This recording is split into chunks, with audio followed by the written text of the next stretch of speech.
been 2 months since President Trump took office for a second term, and it's been marked by a flurry of activity from executive orders to sweeping tariffs and large-scale cuts aimed at reducing the size and scope of the federal government. And joining us now with analysis is former DNC chair and ABC News contributor Donna Brazile and the former governor of New Hampshire, Republican Chris Sununu. Good to see you both, and thanks for being here. We appreciate it.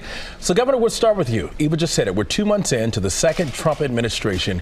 Your biggest takeaway so far? Well, he's slow rolling it. He's not doing much. No, I'm kidding. I mean, right? I was like, wait a minute. No, look, I mean, whether you agree or not, they are going like gangbusters. And I think there's a message here. Congress, you've sat on your hands for 20, 25 years. Republicans and Democrats alike.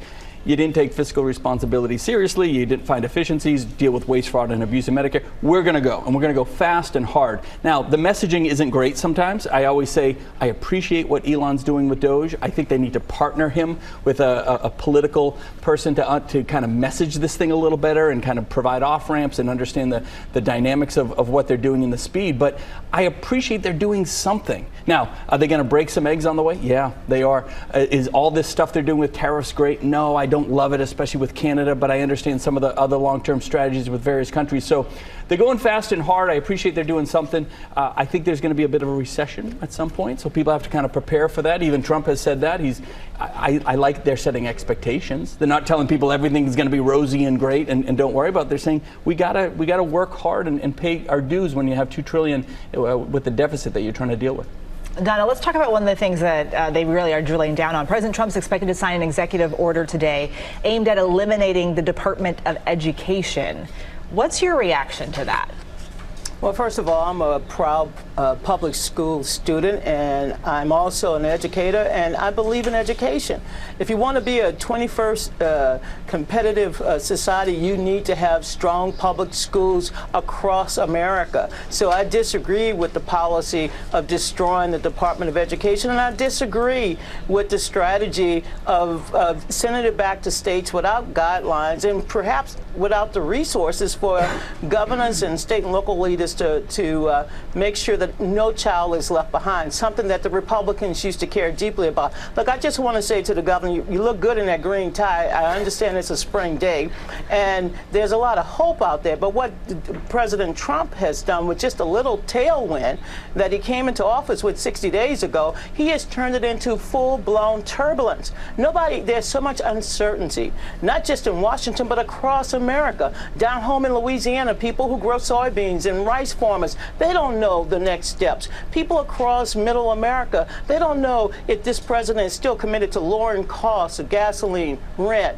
egg prices, and such more, and much, much more. So I don't give him high marks because I think it's incoherent. To bring a chainsaw when you need a scalpel, that's no way to reduce government spending. That creates havoc. You know, you fire them one day, and then the next day you got to bring them back because you didn't fire people based on their performance. You're firing them based on some algorithm. So I would hope that the president can steady the ship, and so that we all could feel a little bit more certainty in the days and months ahead. Governor, your response? Yeah, so I would add, let's talk about the Department of Education.